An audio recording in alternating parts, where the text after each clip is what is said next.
다음으로는 6시그마의 정의 및 필요성에 대해서 살펴보도록 하겠습니다.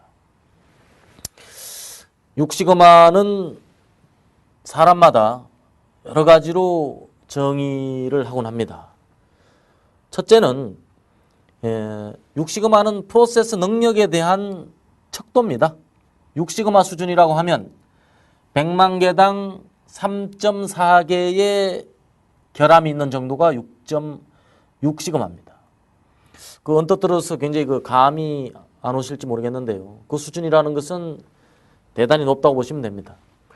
3시그마 수준이 그 책장 보통 한 장 넘기면 한 장에 오타 하나 정도가 나온다고 본다면 6시그마 정도 수준은 작은 도서관에 있는 책 전체에서 오자 하나 나오는 정도, 이 정도 수준이라고 보시면 되겠습니다. 그래서 3.4 ppm의 감이 잘 안 오실 때는 도서관에서 오자 하나, 이런 정도로 생각하시면 되겠고요.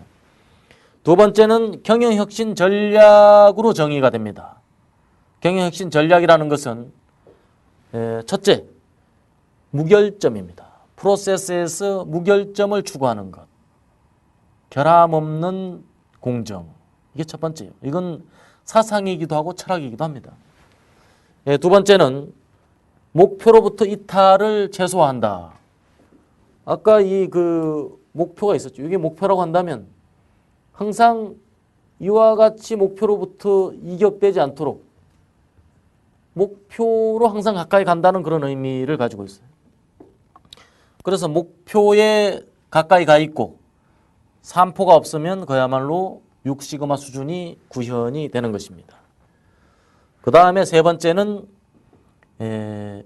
이익 창출입니다.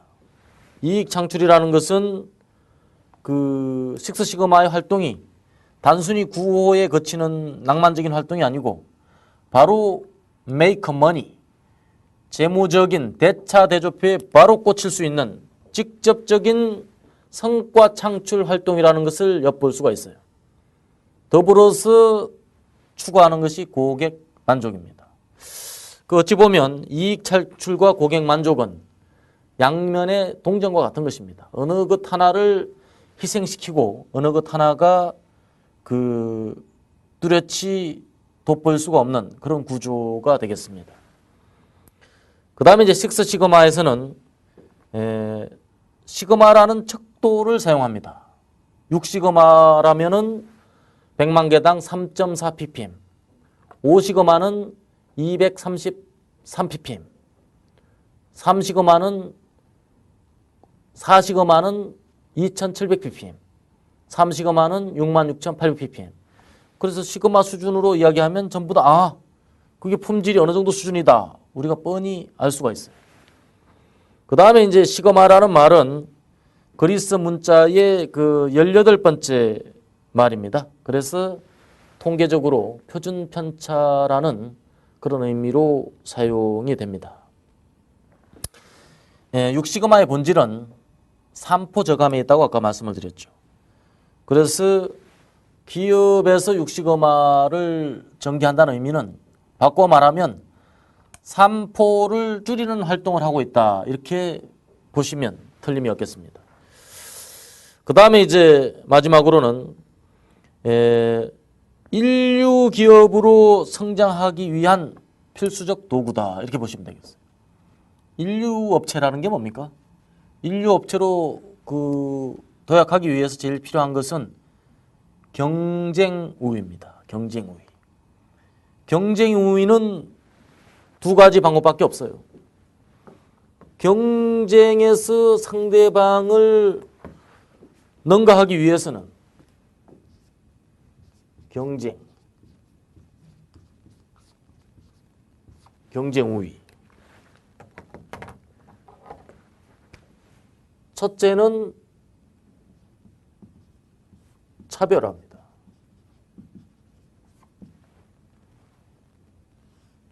둘째는 코스트입니다. 차별화 우위, 코스트 우위. 이 두 가지가 전부입니다. 그래서 기업이 다른 회사보다 앞서기 위해서는 다른 회사에서 도저히 따라올 수 없는 그런 우수한 제품을 만들거나, 두 번째는 싸게 만들거나, 이 둘 중에 하나밖에 없습니다. 다른 방법은 없어요. 그러면 식스시그마는 바로 이 두 가지를 추구하느냐? 바로 이 두 가지가 식스시그마의 대상입니다. 남들이 도저히 따라올 수 있는 제품을 만들기. 이게 첫 번째 육시그마의 자랑입니다. 두 번째는 남들보다 싸게 만들기. 이게 식스시그마의 두 번째 자랑입니다. 그래서 식스시그마는 기업이 초인류로 가는 데 있어서 도저히 거부할 수 없는 그러한 혁신 방법론이라고 하겠습니다. 그 다음에 이제 6시그마란 아까 그 말씀을 드렸습니다만은 지금 그림에서 보는 바와 같이 3시그마 수준과 6시그마 수준의 공정이 비교가 되고 있어요.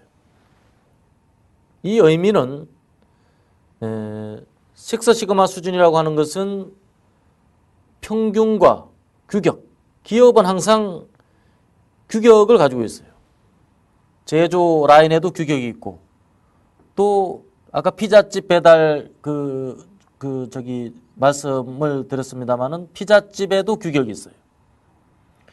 피자집에 고객이 주문한 다음에 배달 시간 30분, 그게 규격입니다. 40분이면 규격을 10% 초과하는 거죠. 그래서 그 규격과 평균 사이에 표준 편차가 몇 개가 들어가느냐, 그 표준 편차가 6개가 들어가면 6시그마 회사입니다. 표준 편차가 3개가 들어가면 3시그마 회사입니다. 어떻게 보면 굉장히 쉬운 일 같죠. 표준 편차를 규격과 평균 사이에 6개 넣기, 아니면 표준 편차와 표준 편차를 3개 넣기. 굉장히 쉬울 것 같지만 실제 공정 관리를 해보면 그 6개 넣기가 얼마나 어려운가를 우리가 알 수가 있습니다. 6시그마 경영이란 과연 무엇일까요? 6시그마 경영을 대단히 여러 가지로 정의를 합니다. 첫 번째 척도라고 이야기를 합니다. 아까 척도 이야기했죠. 시그마 수준. 그래서 우리 기업은 몇 시그마 수준이다? 우리 기업은 3시그마 수준입니다. 우리 기업은 6시그마 수준입니다. 그래서 기업의 레벨, 초인류 기업이 6시그마로 보시면 되겠습니다. 두 번째는 벤치마킹이라고 말하는 사람이 있어요. 벤치마킹이라는 것은 우리가 닮아가고자 하는 상을 우리가 벤치마킹, 남들에게 배우는 것, 청출어람, 이런 용어가 적절하겠죠. 그래서 경쟁사가 우리보다 무엇이 더 나은가, 그래서 상대로부터 배웠지만 상대를 능가하는 것이 벤치마킹이라고 하겠습니다. 세 번째는 비전입니다. 과연 우리 회사의 품질 비전, 또 우리 회사의 경영의 비전이 과연 무엇인가? 그래서 향후 10년간 우리 회사가 도달해야 될 품질 목표, 그것을 전체 종업원들이 일사불란하게 한 마음으로 지향해 가는 것, 이것이 품질 비전입니다. 그 다음에는 방법이라고 말하는 사람이 있어요. 일하는 방법. 그래서 식스시그마는 문제 해결을 위한 방법입니다. 맞습니다. 그 다음에 식스시그마를 도구라고 하는 사람이 있어요. 식스시그마는 그동안 있었던 도구를 집대성한 것입니다. 식스시그마 방법론에 들어오면 과거에 여러 가지 방법론이 있었지만 한 군데 모아놓은 것이 없어요. 집에 가면 공구함이 있습니다. 공구함이 열면 거기에 망치며 톱, 드라이버 뭐 다 들어있죠, 한 군데. 그래서 우리가 뭐 집안일을 하려고 하면 그 공구통만 들고 가면 되는 거예요. 식스시그마가 마치 그 공구함 같은 것입니다. 우리가 프로세스에 문제가 생겼다. 그럼 블랙벨트가 들고 가야 될 것은 바로 이 식스시그마 공구함인 것입니다. 그 공구함을 들고 현장에 가면 바로 그 공구를 사용해서 문제를 해결할 수가 있어요. 그 다음에 식스시그마는 철학입니다. 지난번에 어떤 회사 갔더니 식스시그마는 침대입니다. 그래서 식스시그마는 왜 침대입니까? 그랬더니 침대는 가구가 아니고 과학이다, 이렇게 이야기하더라고요. 식스시그마는 과학입니다. 또 식스 시그마는 철학이라고 하는데요. 철학은 어떤 사람이 이해할 수 없는 질문에 대한 납득할 수 없는 대답이 철학이다 이렇게 이야기를 하죠. 이게 굉장히 철학이 그만큼 애매하다는 뜻이겠는데요. 그런 의미라면 식스 시그마는 아닙니다. 식스 시그마는 이해할 수 있는 질문에 대해서 납득할 수 있는 대답이 철학이라면 그건 동의할 수가 있습니다. 여기서 말하는 철학이라는 것은 일하는 방식이에요. 일하는 방식이고 그 지향하는 바입니다. 무결점 지향. 그래서 식스 시그마가 철학이라고 하는 것은 무결점을 지향하는 것이라고 이렇게 보시면 무방하겠습니다. 그 다음에 6시그마를 왜 이런 인류 기업에서 도입을 할까요? 기업에 어떤 보탬이 있어서 도입을 할 텐데. 첫 번째는 구체적인 목표 설정이 가능하기 때문입니다. 지금 우리 회사가 3수준의 회사인데 앞으로 1년 후에 5시그마 수준의 회사로 거듭나자. CEO의 입장으로서는 아주 그 종업원들을 독려하고 그 다음에 그 목표를 부여하기가 아주 좋습니다.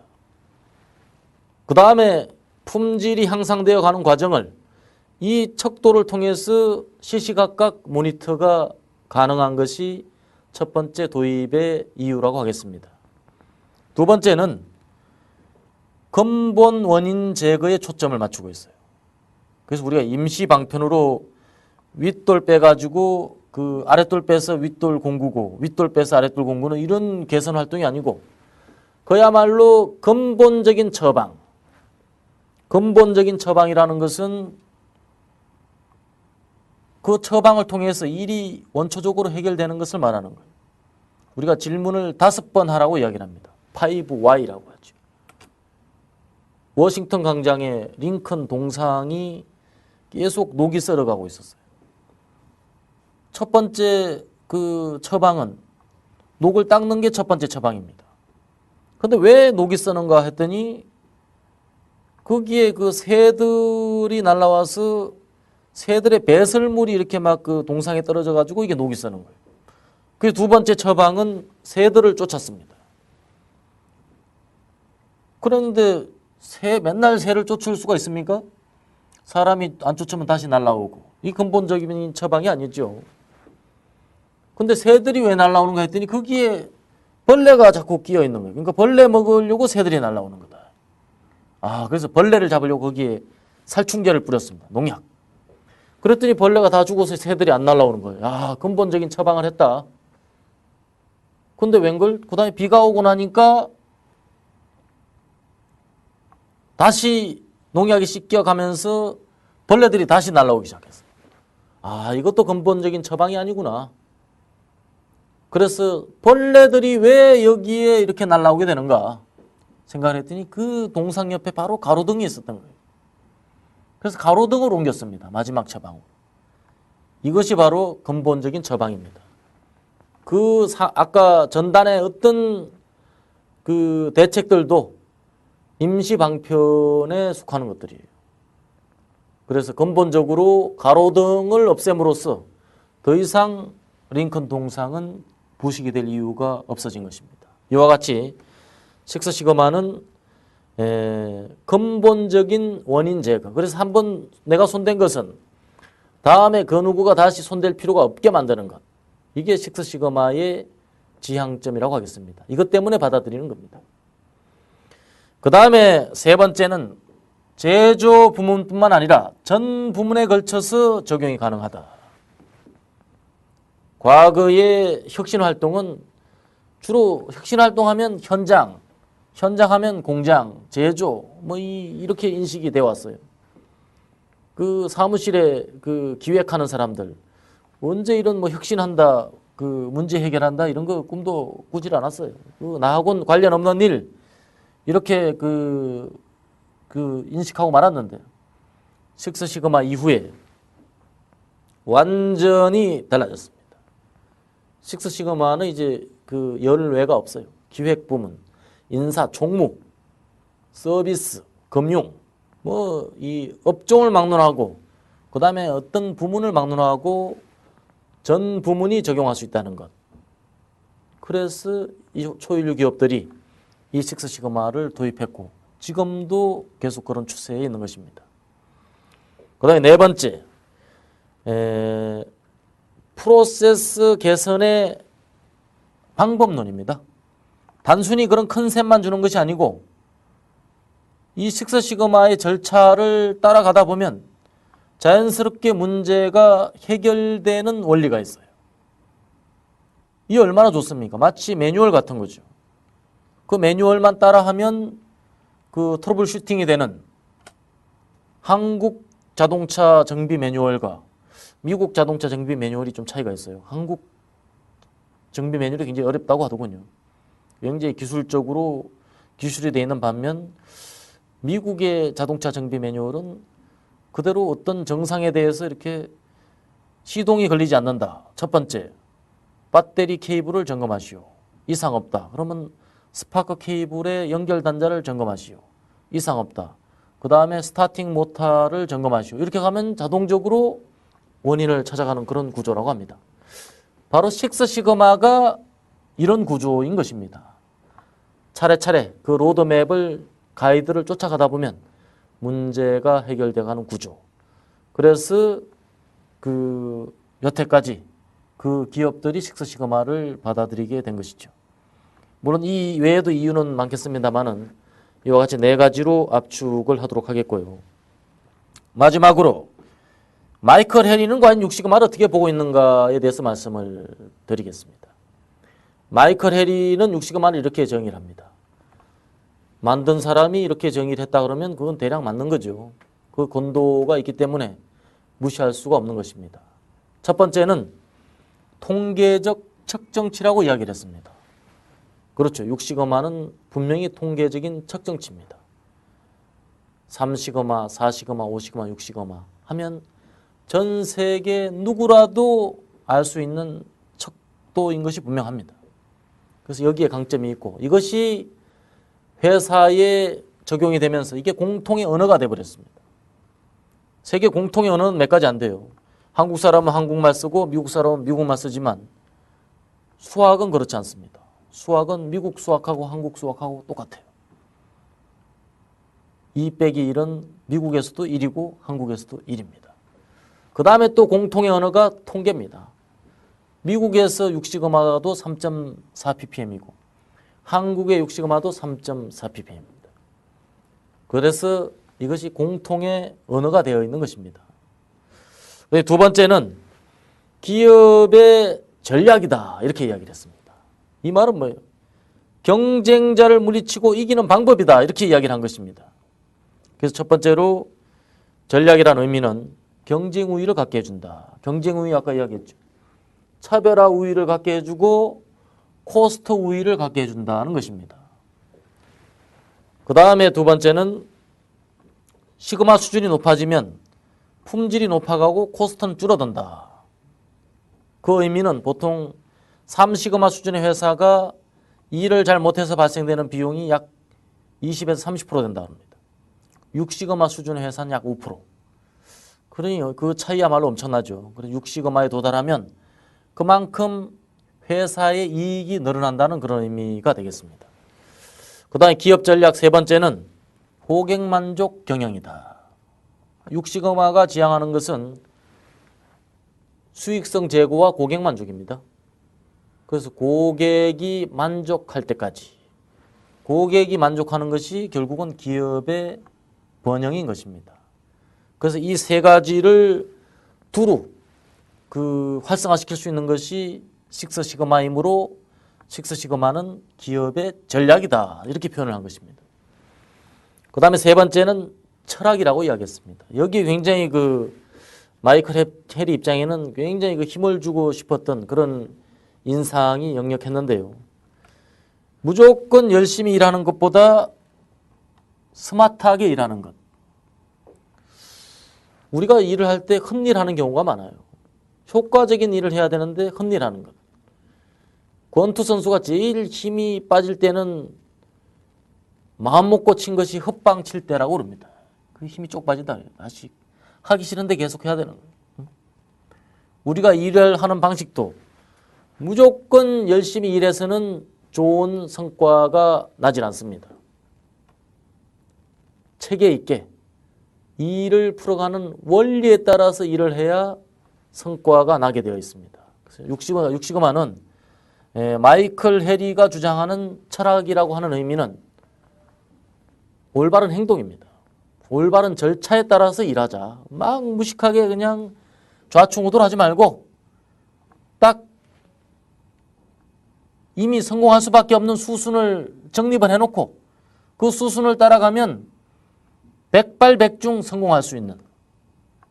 이순신 장군은 23전 23승 했어요. 그 의미는 무엇이겠습니까? 확률로 보면 23전 23승 했다는 것은 1000만 분의 1입니다. 그것은 한번 전쟁을 하면 이길 확률과 질 확률이 각각 반반이라면 0.5의 23승은 1000만 분의 1이라는 그런 의미가 되겠습니다.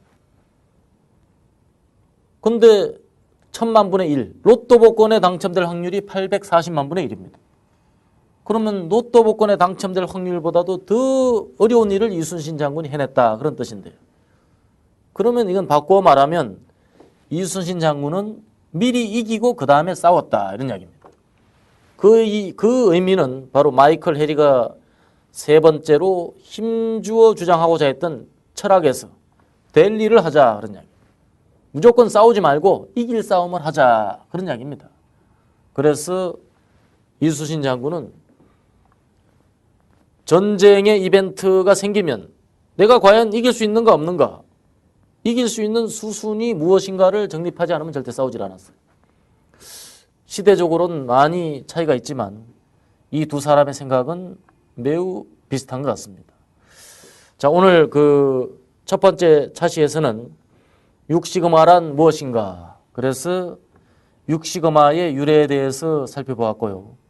두 번째는 육시금화에 대한 정의와 여러 가지 필요성에 대해서 살펴보았습니다.